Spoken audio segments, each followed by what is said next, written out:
I can just jump into it. So let's do it. All right, welcome back to another episode of Pastor's Office. Thank you so much for joining me. If I haven't got to meet you yet, hi, my name is PastorDoostyn. I'm a real pastor who plays retro games and retro-inspired games, all with the intention of sharing God's love with the gaming world, because I believe God loves gamers, and so do I. Thank you for stopping by. I hope you enjoy your stay. We are continuing our verse-by-verse Bible study through the book of Romans. We've been in it for 8 months now. I had to go back and look, and yeah, it's been 8 months, 3/4 of a year. And we're not even halfway done with the book, so we still have a long ways to go, and we haven't even gotten into some of the more difficult parts. In fact, today we're going to be starting that.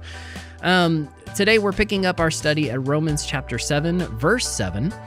Last time we started chapter 7, we did verses 1 through 6, and we just go verse by verse.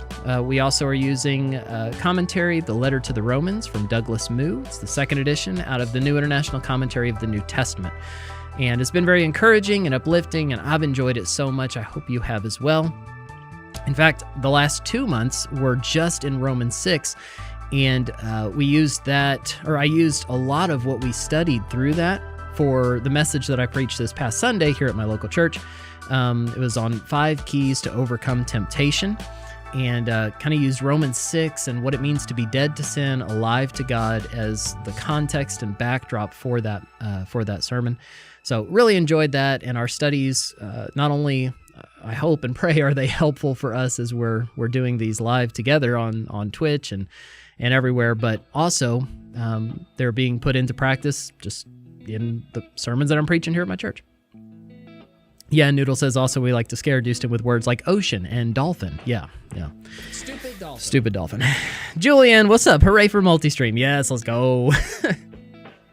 Multi-streaming, it's so nice. It's so handy just to be in all these places at the same time. I've got all the chats in front of me. Just follow along with whatever's going on.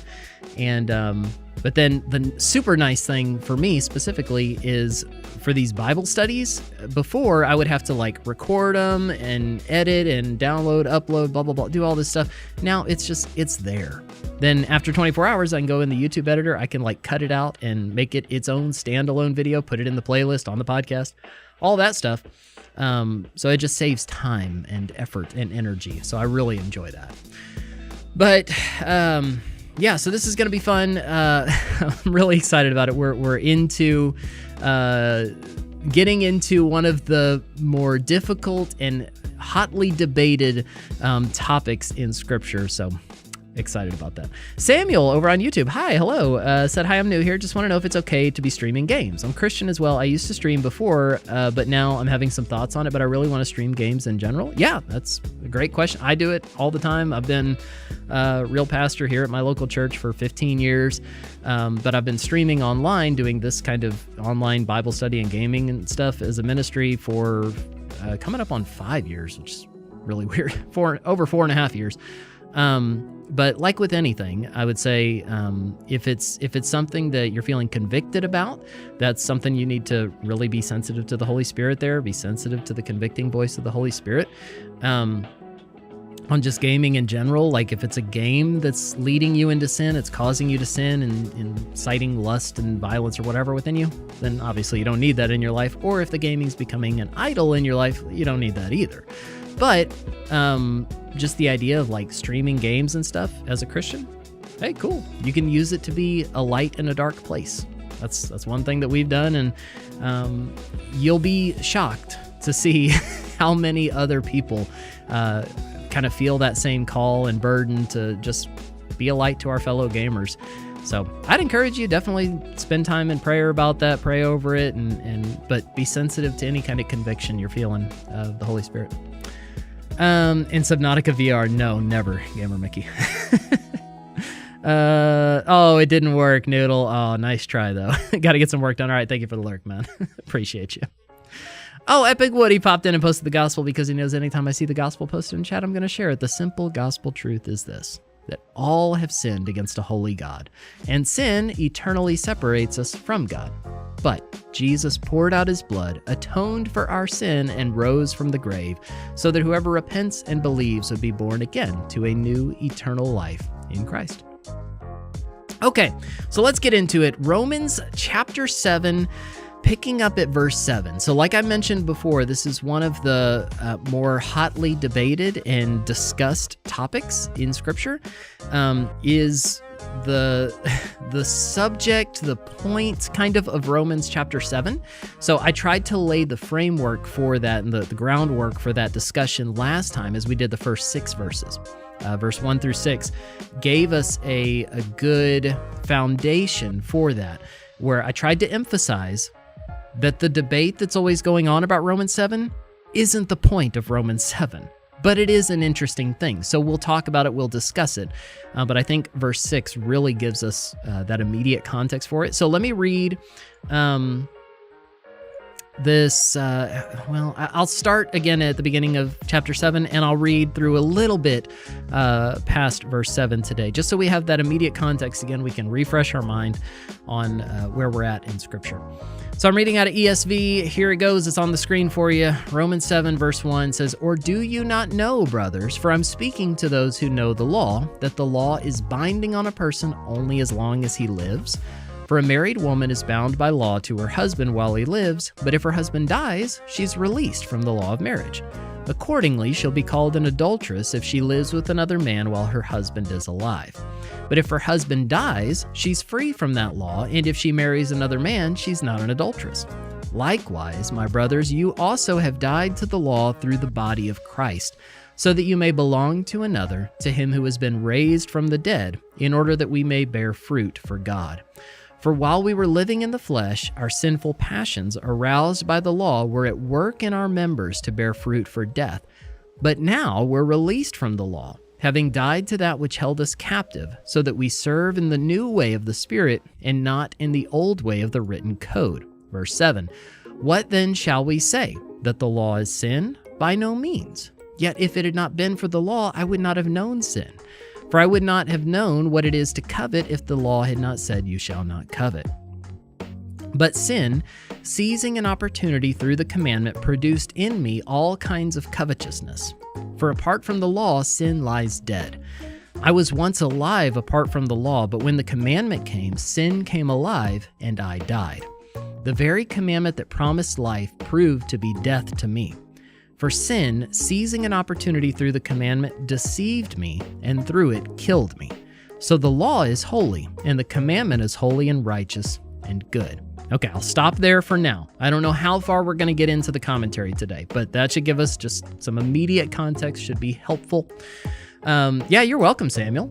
Oh, got a new fellow gamer subscribe. Let's go. Well, thank you. And it's great to have you. It's good to meet you. Glad you're here, my friend. Okay, so the specific verse we're going to dive into here is verse 7, which says, "What then shall we say? That the law is sin? By no means." Oh wait, hold on. We gotta say hi to our friends first, and then we'll jump into it. Let me go ahead and highlight it for us. Wade, what's up? Thank you so much for bringing over your awesome community. How was your stream? What were you doing? What were you playing? What were you talking about? Love to hear about it, and thank you again so much for trusting me with your community. Welcome, everybody. If y'all are just coming in with Wade, if I haven't got to meet you yet, hi. My name is PastorDoostyn. I'm a real pastor who plays retro games and retro-inspired games, all with the intention of sharing God's love with the gaming world, because I believe God loves gamers, and so do I. Thank you for stopping by. I hope you enjoy your stay. We are just getting started in our Bible study for today. We're doing a verse-by-verse Bible study through the book of Romans, and we're in chapter 7. Okay, so again, let me refresh you on the debate and conversation, and remind you again that it's not the point of Romans 7, but it is so hard to get away from as you're reading, because it'll be confusing if you're not clear on it. But the debate, or the conversation, which reminds me so much of the debate around the authorship of Hebrews, it feels similar in argumentation, I guess, and weight, like, okay, who cares? But I mean, this one I think holds more weight than that. But is the idea of who is Paul talking about in Romans 7? Is he talking about himself as a believer and a struggle with sin that he faces? Is he talking about himself before he was born again and the struggle with sin that he had? Is he talking about maybe someone else? There are some interesting arguments for like it being talking about Adam and some other people. So who is he talking about? What is the point, or what is the focus, I guess, because it could have some implications on certain things about like the role of sin in the life of a believer. And so again, 1 John is going to be very helpful to keep in tandem as we're reading and studying this. Keep the things that we've talked about and learned about 1 John in mind as we go through this. It'll be helpful. Okay, so I'll unhighlight verse 6, but I want to remind you, verse 6 is super, super helpful here. In fact, I still have this highlighted from the commentary on verse 6, where it says,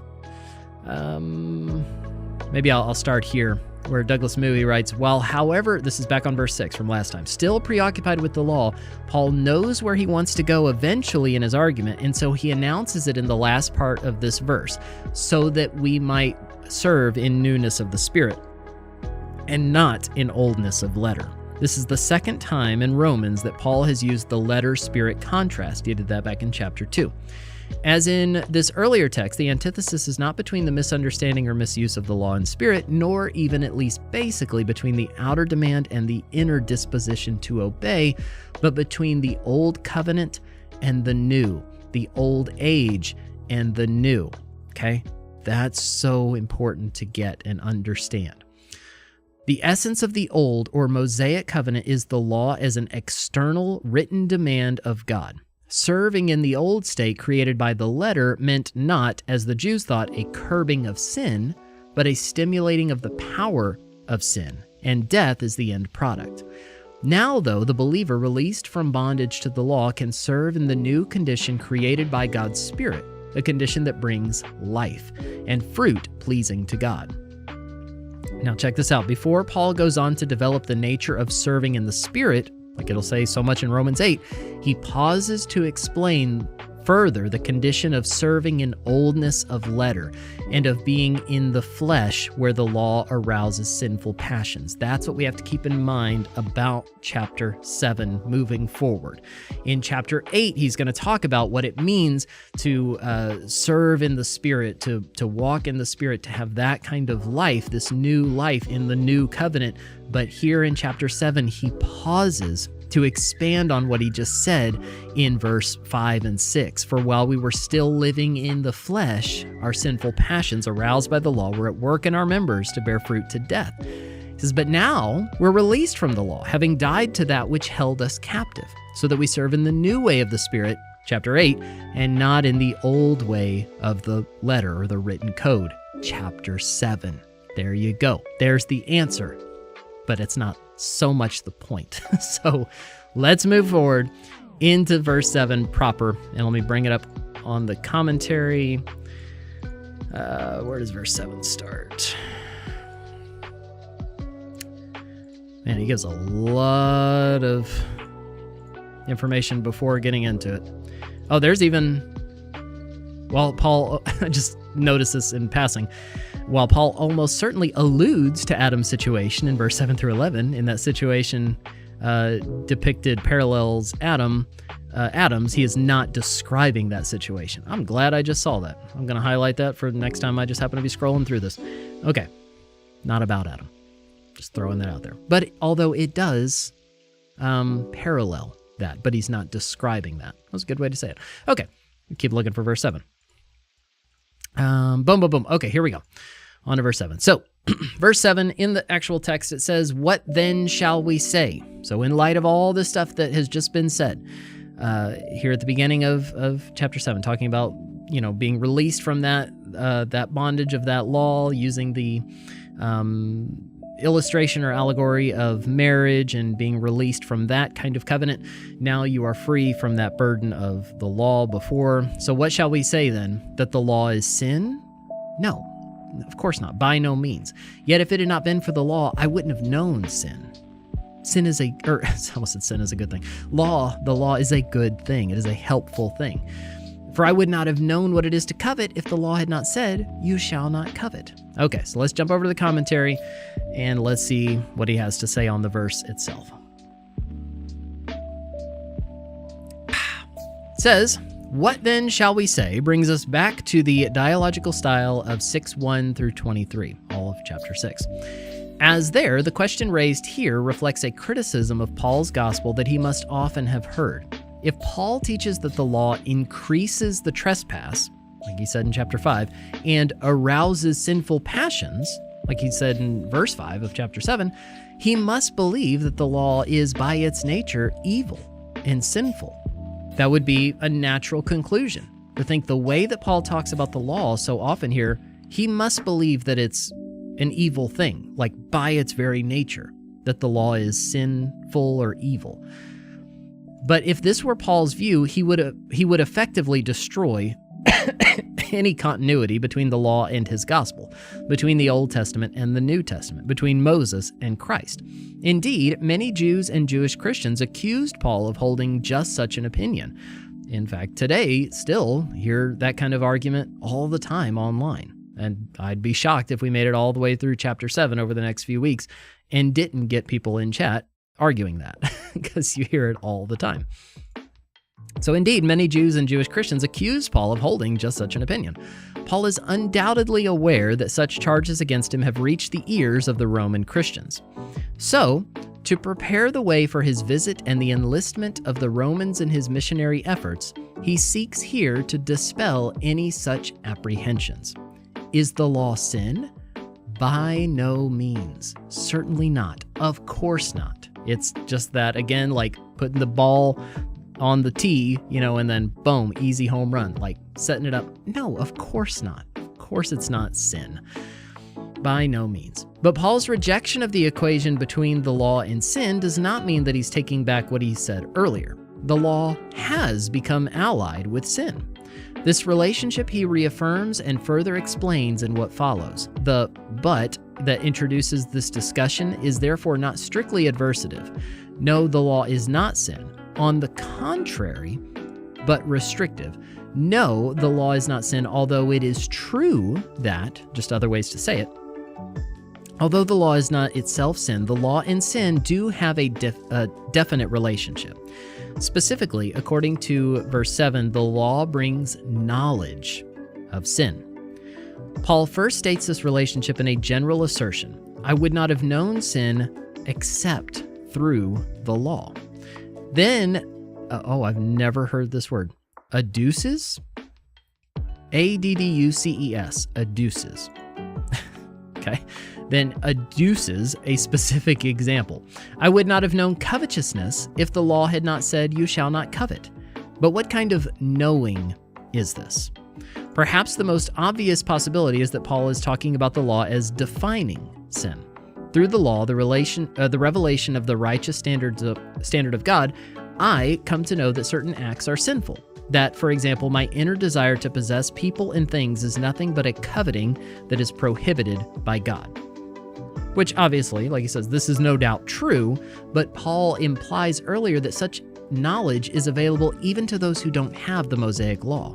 Remember back in chapter 1 and 2, talked about that. Like, what about whenever people who, by their very nature, do what the law demands or requires? It becomes a law unto themselves. We did a whole study on that already. So it's not that it is simply defining these things so that we have knowledge of them. It must mean a little more than that. The context, Moo writes, in which Paul stresses that the law reveals sin to be sin and renders sin utterly sinful, like he'll say in verse 13, suggests a stronger nuance, that through the law, I come to understand or recognize the real nature and power of sin. The law, by branding sin as transgression and bringing wrath and death, unmasks sin in its true colors. But we should probably go further and conceive this understanding of sin not in a purely noetic way, but in terms of actual experience. This is kind of where we get to the heart of it, so check this out. Through the law, I have come to experience sin for what it really is. Experience is the key word here. It's not just knowledge of, coveting is wrong? Okay, well, now I know that God thinks that coveting is wrong. It's beyond simply that. I have come to experience sin for what it really is. Through the law, sin worked in me all kinds of sinful desires, like he'll say in verse 8. And through the law, sin came to life and brought death. This personification of sin in chapter 7 is such an interesting thing that we'll see throughout it. It's like sin becomes this malevolent force that is actively working in Paul. So keep that in mind as we go through it. It's super interesting.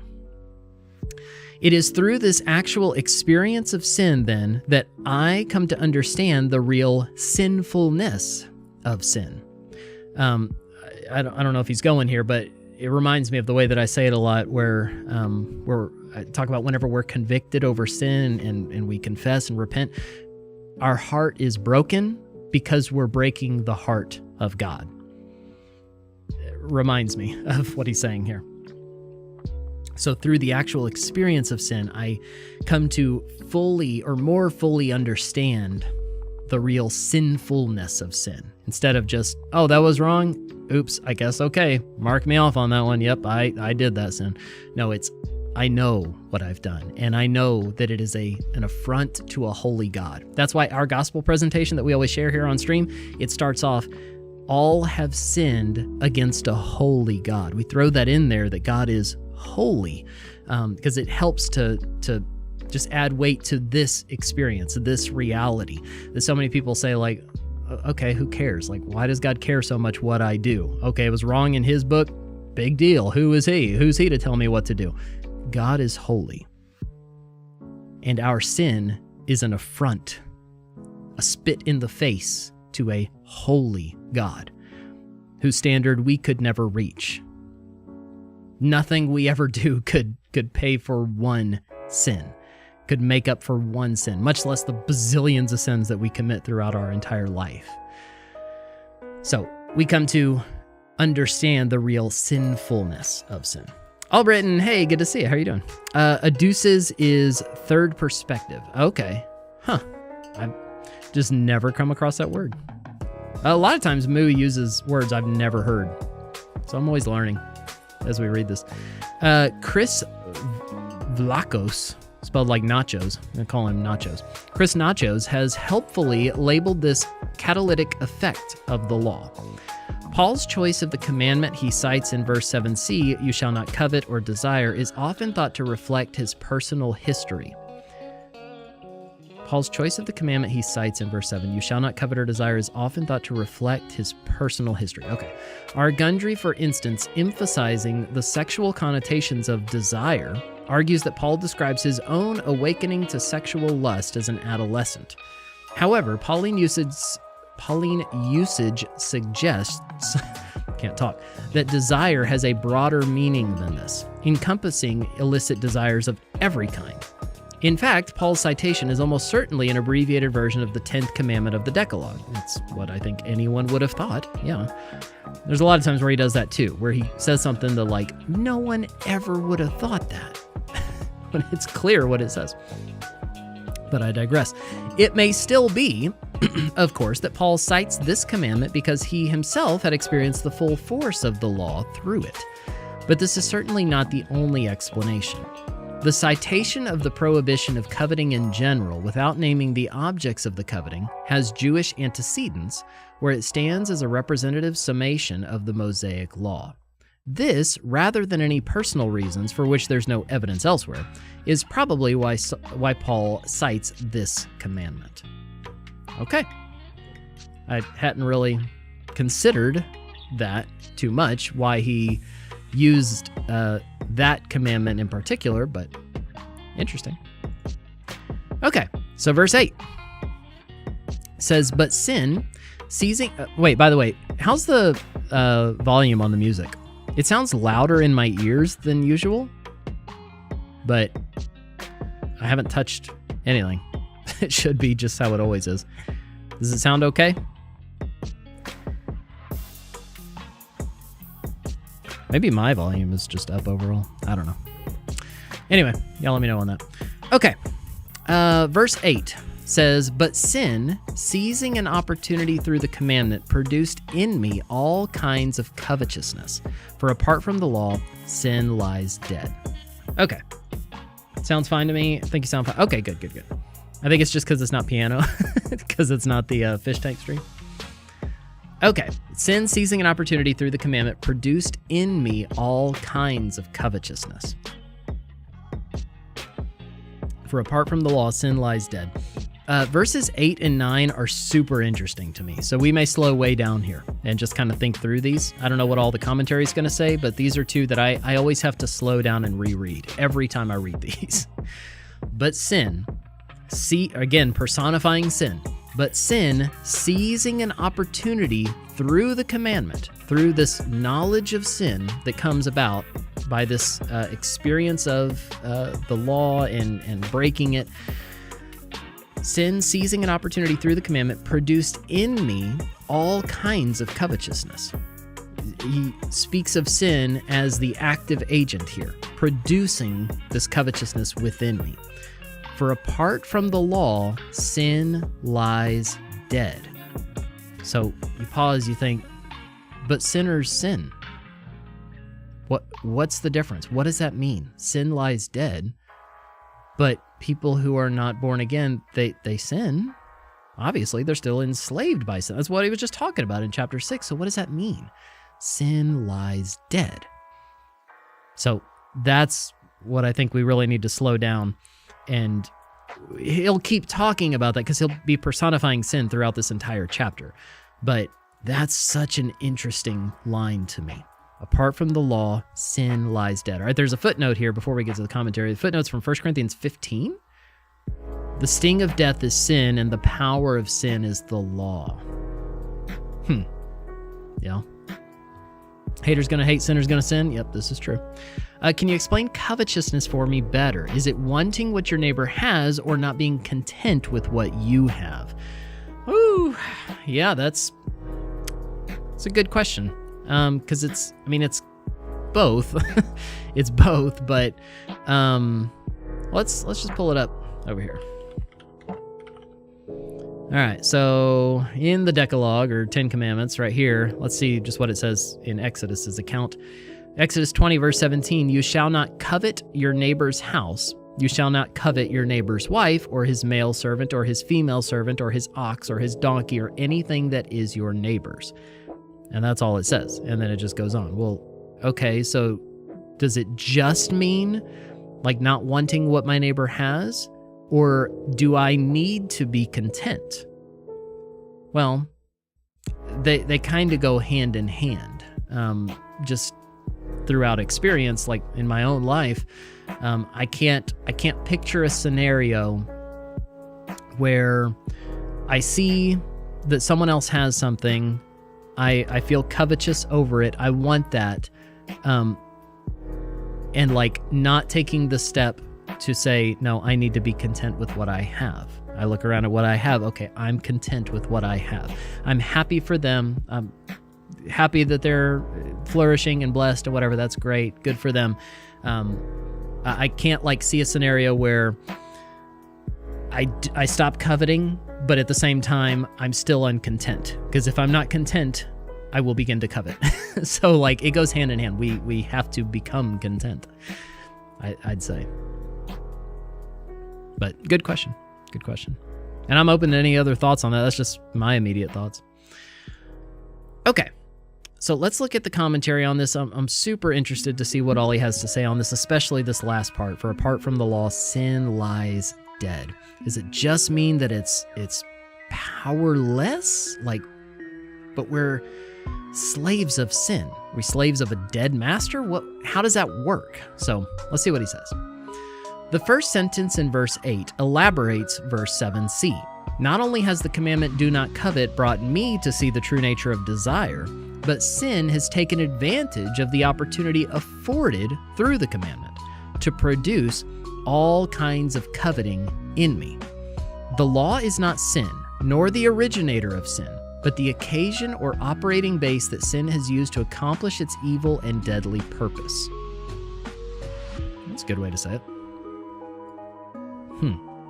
Sin is the spider which succeeds in entrapping humankind in the web of death. Whoa. Who said that? Sin is the spider which succeeds in entrapping humankind in the web of death. Yes, that's very true. 747, that is done out of just theology. Okay. Is coveting wanting that particular thing or wanting to get the same? Oh, wanting like, so say it's two identical things. It's not that I want one too. It's I want his. I want the one that belongs to him. Well, I mean, either way, it's a heart issue, but if I have to pick one of those, I would say it's that particular thing, because you're not going to find another identical my neighbor's wife or my neighbor's male servant or female servant or whatever. So it's not like, well, he has a wife, I want a wife, or he has an ox, I want an ox. So, okay, let's take an example in my own life. So we live on a few acres of property that we have to take care of, and it's hard to take care of. We don't have the tools and equipment to properly take care of it. Like, I need a big tractor to take care of my land properly. I don't have a big tractor. I can't afford a big tractor. They're expensive. Both of my neighbors on both sides of me have big tractors parked right out behind their house that I can see. Now, my neighbors are very nice, and sometimes they help us, and they'll help clear our land and move trees with me and whatever. They're great. But part of me, I can look at that and say, they have a tractor, I want a tractor. I've never felt like I want their tractor. They don't deserve that tractor. I deserve that tractor. I've never felt that way. But when I see it, it's like a reminder that they're able to do their work much easier than I can. I have this little riding mower out there on the top thing, and I'm out there with shovels and axes and chainsaws and whatever, trying to make things more manageable, and wheelbarrows and stuff. But if I had a tractor, it would be way easier. So I've never felt covetous over that. I'm happy that they have it. That's great. But it's more just a reminder whenever I see it. I'm like, I may need to figure out some way to put money aside to get a tractor because we need one. That's about it. So I wouldn't say that it's wanting to get the same thing, but it's wanting theirs. It's like, they don't deserve that. I deserve that. I want that. I want theirs, I think is kind of the heart behind it. Okay. So let's keep going. Paul again personifies sin, picturing it as a power that works actively and purposefully. There is precedent for this in the Old Testament. I was about to say, he's going to say sin is crouching at the door. See, for example, Genesis 4:7, but if you don't do what is right, sin is crouching at your door. It desires to have you, but you must rule over it. So that's back to Cain, where God is speaking to Cain, the whole thing with Cain and Abel. He says, if you don't do what's right, sin is crouching at your door. So God, in his language, personifies sin here too. It desires to have you, but you must rule over it. Paul uses commandment instead of law, nomos, like he does in verse 7, okay, because he is referring to the single commandment he cited in verse 7. But the commandment represents the Mosaic law as a whole, so either way. You could fill in with any other sin here. Paradoxically, what sin produces by taking advantage of the commandment is just what the commandment prohibited, all kinds of coveting. So notice, if it said for I would not have known what it is to covet if the law had not said, you shall not covet. But sin, seizing an opportunity through the commandment, produced in me all kinds of adultery, or all kinds of stealing, or all kinds of idolatry, or something. No, it's that same thing. It's like as we get a taste of it, that lawlessness leads to more lawlessness, like he says. It just produces more of it, more of the same. We're not satisfied. Big property, huh? No, not big property. I mean, behind all of our properties, there is a ton of just heavy wooded area back behind the creek, and there are lots of deer. And we get some deer in our back part of our property, and we see them. We can see them from our back porch. There's I've never seen the buck, but I've seen a mom and three deer. The past couple years, we've seen them coming out, and just they'll walk around in our back part of our property. Okay. he says, but how is it that the law can give sin the occasion to stir up all these desires? To some extent, the old adage about forbidden fruits can explain what Paul means. People told not to do something immediately conclude that there must be something fun about it and are motivated all the more, or even perhaps for the first time, to do it. Yeah, it's like, would Adam and Eve have even had any thought or inclination to go touch the tree of the knowledge of good and evil if God had not said, but of this tree you shall not eat, for in the day that you eat of it you shall surely die? Would they have even thought to go check out that tree and eat that fruit? So actually that is like the perfect example, because as they heard that, that was what the enemy used to say, did God say that you couldn't eat of that? You won't die, blah, blah, and has that whole conversation. But if he had not have said that, then they would have seen it just as any other tree, wouldn't have thought about it, but may have accidentally eaten of it. So God was very clear in his command that I've given you all of this, all of creation. You have dominion over it. But that tree in the midst of the garden, do not eat of it.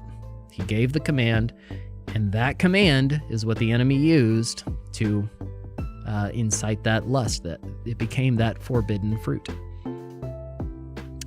Ancient moralists noted this phenomena, and we are all familiar with it. Witness the result of a parent telling her child, now do not go outside and jump in that mud puddle. What's that child going to do?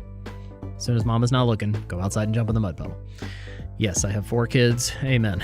Paul, however, probably applies this conception in a more distinctly theological way.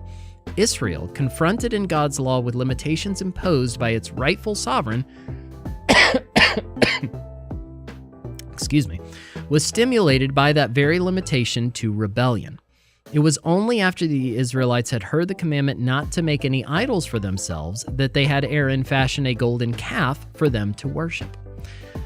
In just this way, the law, abused by the sinful tendency already resident in every person, has been instrumental in stimulating all kinds of sinful tendencies. Yeah, they had one job, right? The last sentence of the verse initiates a sequence of clauses in which Paul explains the way in which the law has become the occasion for sin. Paul constructs this sequence in a chiastic pattern in which he portrays dead sin coming to life at the same moment as the living I dies. We'll see that in verse 9 and 10. So, apart from the law, when the commandment came, so look at the parallels here, or the contrast. Apart from the law, when the commandment came, sin is dead, sin sprang to life again. I was alive, I died. Okay, so we see how that worked? Super interesting. I've argued above that this sequence portrays the effect of the coming of the Mosaic law for the people of Israel, and that I, while referring to Paul, refers to him in solidarity with the Jewish people, and therefore with the experience of the coming of the law at Sinai. While what is narrated in verse 7 through 8a may therefore have been experienced by Paul personally, what is narrated in these clauses was experienced by him only through his involvement with the history of his people. Okay. So he's starting to dip his toe in maybe his stance on the debate. We'll see. Accordingly, apart from the law will not mean before I became aware of the true meaning or real force of the law. 16 bits and beyond. What's up, man? So good to see. It took me a second when I saw the name. I was like, oh, I know who that is. Thank you so much, man. Thank you for all the love, all the support. It's good to see you. How are you doing today? And hello there. I think I can always still say that to you, though. Okay, accordingly, apart from the law will not mean before I became aware of the true meaning or real force of the law, as in the autobiographical view, or before the law was given to Adam in the garden, an interval of time for which the Genesis account does not in any case appear to allow. So that, pause, goes back to what he was talking about before he actually got into verse 7 in his little interlude between verse 6 and 7, and he starts giving all the different views on this debate of who's being spoken of here in the rest of chapter 7.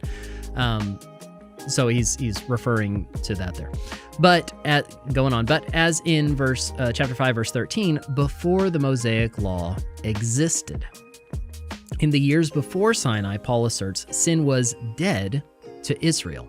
This does not mean, of course, that sin did not exist, but that it was not as active or powerful before the law as after. So this is what I was talking about, and I wish he would actually go into this more.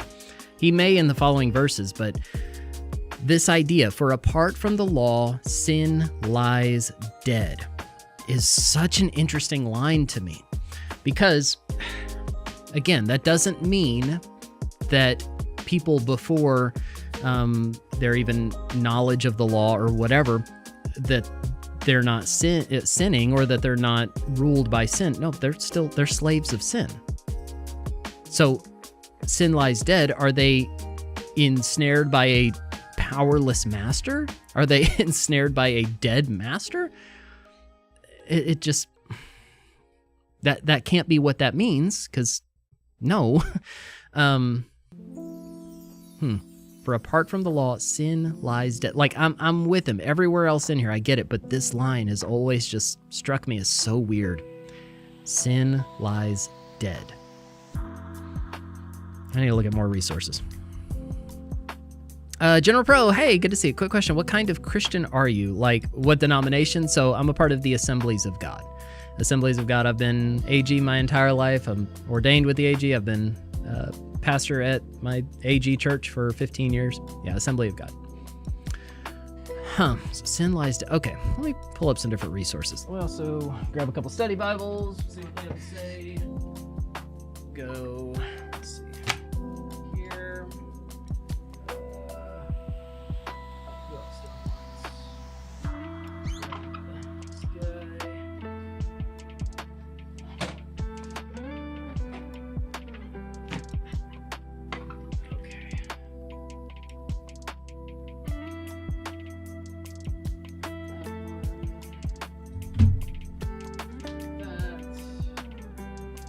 Okay. Grab a few study Bibles and we'll look at a couple other things too. So I want to explore this a little more. Okay, first, we'll look at the NET full notes edition, just for translation notes on that. I haven't even looked at Greek yet, but okay, Romans 7:8.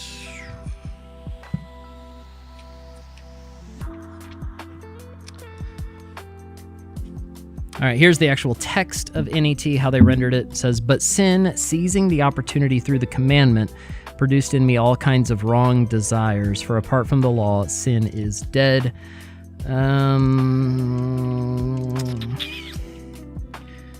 Not with any translation notes on that. Okay, helpful. Look at Fire Bible.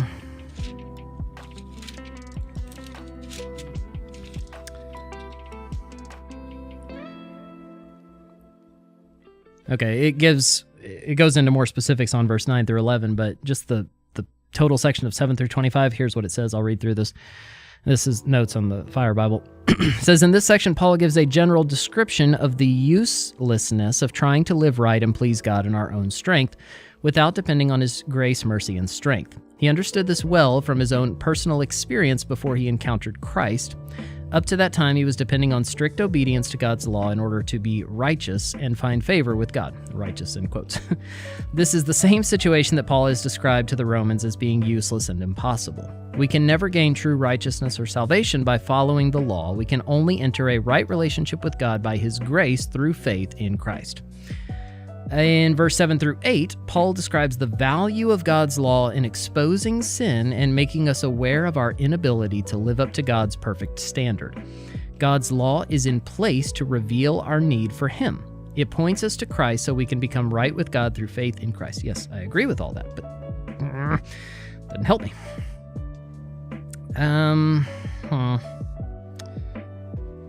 Okay. This one someone just gave me. I think it was just an extra that they have. It's an NIV study Bible. What does it say? Just happens to be one that was on the shelf and it was close by, so I'll grab it and look at it. Yeah. The Greek word for opportunity was originally used to describe a base of operations for an expedition. Sin uses the law as a breachhead from which to launch its evil work. It triggers sinful nature. Yeah, true, but not the question I have. ESV Study Bible. Fammy, hi, hello, welcome. How are you? Good to see you. Let's see, General said, like Protestant, and are all Protestants Calvinists, and are you a Calvinist? No, not all Protestants are Calvinists, and no, I'm not a Calvinist. Never understood Calvinism? Well, it's kind of like veganism or CrossFitters. Just ask, and they'll start telling you. There's several Calvinists here in chat. I'm doing good, family. How are you? Okay, let's see what ESV Study Bible has to say.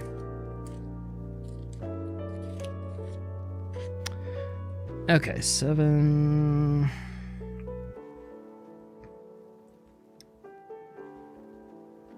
Okay, this actually does give a specific thing on sin lies dead.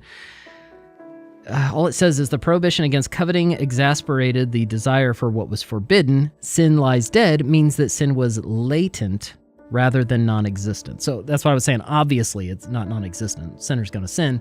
But more of my question comes from how in chapter 6, how we are, before we are in Christ, before we are born again, before we're made new, we are slaves of sin. And he contrasts that so often with then becoming slaves of righteousness, becoming slaves to obedience. But being slaves of sin, if sin lies dead, are we slaves to a latent master? A powerless master? It just is weird language. I'm above ground. Yep, that's the way to go. I prefer Hobbes to Calvinism. Go to your room. Wiseman just shows up. Immediately grounded. What else is it saying here? Here's just his overview on 7 through 25. It says, the claim that the Mosaic law produced sin and death raises the question, is the law itself sinful? In this section, Paul explains that the law itself is good and that the fault lies with sin. Interpreters differ as to whether the eye... Oh, here's the... No, this isn't helpful, but I'll just read it. In describing, 1, unregenerate people who try to keep the law, or 2, believers who, despite being regenerated, find themselves still beset by sinful desires. The second view is more widely held. But sin lies dead is more what I was looking into. Okay. What other resources can I look up? Let's look at Greek. I should have probably done that from the beginning. Romans 7, 8. Here's just other English translations, just on the very end of verse 8 here. For apart from the law, sin lies dead. I'm just going to read through those. NIV, for apart from the law, sin was dead. NLT, if there were no law, sin would not have that power. ESV, for apart from the law, sin lies dead. King James, for without the law, sin was dead. New King James, for apart from the law, sin was dead. With was in italics, also in King James, so just for without the law, sin dead. NASB, for apart from the law, sin is dead, also in italics. Just that helping verb is not there in Greek. So for apart from the law, sin, dead.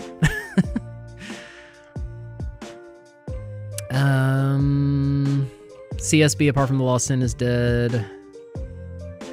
Yeah, it's nothing unique here. Mostly just past tense or present tense. Really, NLT and ESV are the only ones that offer any slight variation on that. NLT being very, thought for thought, says, if there were no law, sin would not have that power. And then here in ESV, sin lies dead. Kind of giving that picture of just powerless death instead of sin is. I don't know. Okay, Greek, what does it say? Yeah, the is implied there, as is the before law. Yeah, it's just nomo. Necra.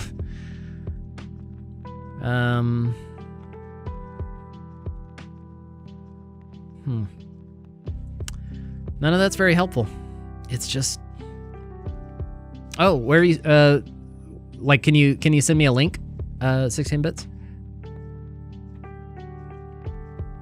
Maybe it's how the law puts a spotlight and drew attention to sin more than before. Yeah. Let me see. Okay, you're on 2 computers. Okay, I appreciate it. Because I'm taking my time. I'm slowing down. Anytime I run into something like this, I really want to make sure I wrap my brain around it before moving on. Because like everything else, I get what he's talking about. I understand, the lawlessness leading to more lawlessness. I understand the personification of sin. I understand what he's saying here, and that sin, seizing that opportunity, produced more of that in me. And if I didn't know the law, I wouldn't have even known what it was to covet. But why does it say sin lies dead? Because, and my whole question comes back to, because the unregenerate person who, let's say, has no access to the law, and like I know when they do by nature the things required in the law, it becomes a law to themselves, Romans 2, but that's not what I'm talking about. I'm just talking about how before they are born again, they are enslaved by their sin. Sin lies dead. Am I overthinking this? Is it really as simple as just so sin doesn't actively produce more of that within me? But lying dead, it's not dead in that sense because I'm still ruled by it. I'm still actively doing it. Maybe it's just that sin doesn't become Oh, okay, whoa. Okay, hold up. That like sin doesn't become an active force so much, but instead that I am simply living by my nature, my sinful nature. Therefore, it doesn't have to be active because I'm digging my own grave with sin. Does that make sense? I think that's what it's getting at. I think that makes the most sense with the context, that I'm simply living out, walking out my own desires based on my sinful nature, but sin is not so much an active force in my life yet because it doesn't need to be. I'm already just doing it. Someone who is spiritually dead, yes. Right. So sin doesn't have to take an active force because I'm already a sinner by nature. I'm just sinning. Sin doesn't have to produce in me more covetousness because I'm already covetous. Okay. Let's see. Fami said, so heads up, I've only just recently been interested in religion, so if I ask an off-base or silly question, please know it's not done to purposefully derail the conversation, but out of... Oh, yeah, absolutely. Apologies in advance. No worries. We call those rabbits, Fami. No worries. We have those... we have an emote just for that. I put my context one. It's a little score bunny from Pokemon with a Bible going, huh? Because we end up chasing rabbits all the time, so feel free, throw rabbits in the chat. It's no problem at all. I can't promise that I'll have the answer, but we can chase the rabbit together. Let's see. General said those liberal churches are getting out of hand. Some don't even believe in Jesus. Yeah, like progressive Christianity. Slay, hey, what's up? Praying everyone's doing well. Absolutely. It's good to see you, man. How are you? Wabbit season. Been a while since we've had a good wabbit. Can you repeat what you just said? I'll try and summarize it. Kind of my little light bulb moment. Simply how, through all of this, Paul has been talking about, and even, man, back to verse 1 through 6. Remember, I said this was going to be helpful through all this. I said, keep 1 through 6 in mind. Like verse 6, but now we're released from the law, using that allegory or that illustration of marriage in the first 3 verses, having died to that which held us captive, being the law, so that we serve in the new way of the Spirit, that's chapter 8, not in the old way of the letter or the written code, that's chapter 7. So what shall we say, that the law is sin? By no means. If it hadn't been for the law, I wouldn't have known sin. I wouldn't have known what it is to covet if the law had not said, you shall not covet. But sin, seizing an opportunity through the commandment, produced in me all kinds of covetousness. For apart from the law, sin lies dead. So once I have an understanding of the law, once I have experienced what it means to truly covet, and that sin becomes an active force within me, produces all kinds of covetousness. But without that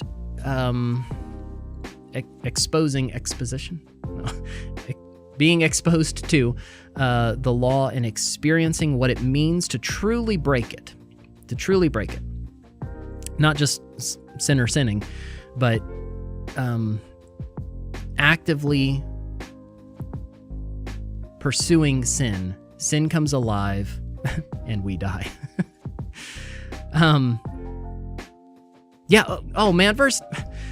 Doostyn, you're so dumb. Verse 9's right there. I was once alive apart from the law, but when the commandment came, sin came alive and I died.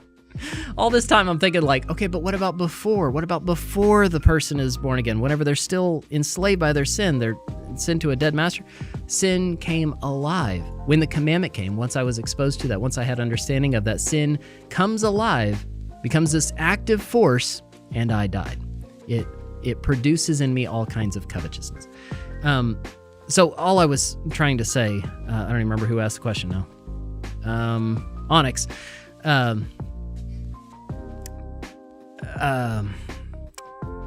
Basically just that before I have that understanding of the law and have been exposed to the commandment, it's not that I'm not sinning. Of course we are. And we're even enslaved to that. But it's that I'm just doing my nature. We're born with that sinful nature. I'm just, a sinner's gonna sin. We're gonna grow up giving into sin.